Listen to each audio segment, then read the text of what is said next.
Oi pessoal, hoje nós vamos falar sobre estudos ecológicos, que são estudos que buscam associações ou correlações entre variáveis de exposição, por exemplo, consumo de alimentos ultraprocessados, com variáveis de desfecho ou doença, por exemplo, diagnóstico de hipertensão entre determinados grupos. No nosso estudo ecológico, a gente não tem o banco de dados com cada indivíduo. Nós não perguntamos ao mesmo tempo sobre consumo de ultraprocessados e hipertensão para cada pessoa, mas a gente tem os dados agregados, como a prevalência de consumo de ultraprocessados e a prevalência de hipertensão em cada um dos estados. A gente não tem o dado de cada um, mas a gente tem dos grupos. Então, a gente pode comparar esses grupos em um único momento no tempo para ver se naquele ano, por exemplo, os estados mais hipertensos eram os que mais consumiam ultraprocessados, ou ao longo do tempo, para ver se tem uma tendência temporal.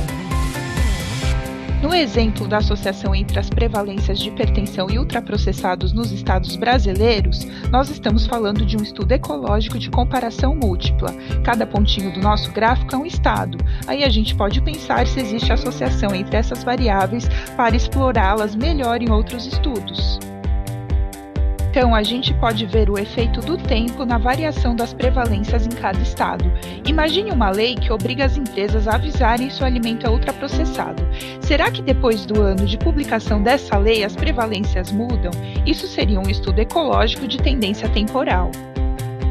Em outras palavras, os estudos de comparação múltipla avaliam as diferenças dos dados desses grupos num mesmo momento, e o de tendência temporal considera o efeito do tempo nas variáveis, por exemplo, depois da divulgação de uma lei. Não precisa necessariamente de uma exposição. Seja de tendência temporal ou comparação simples, você pode simplesmente apresentar as prevalências, ou ser etiológico, buscando associação entre exposição e desfecho. Bem, no que diz respeito à questão da análise estatística, nós podemos usar correlações e associações simples ou considerar o efeito do tempo, por exemplo, numa série temporal, para os estudos de tendência temporal. A principal limitação desses estudos é a falácia ecológica ou o efeito agregado. Será que quem comeu ultraprocessado é quem também teve hipertensão? Não dá para afirmar sem dados individuais. Além disso, a gente não consegue controlar para variáveis de confusão na maior parte das vezes.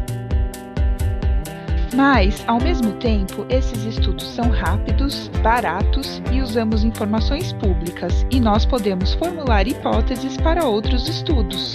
Bem, é isso, pessoal. Muito obrigada!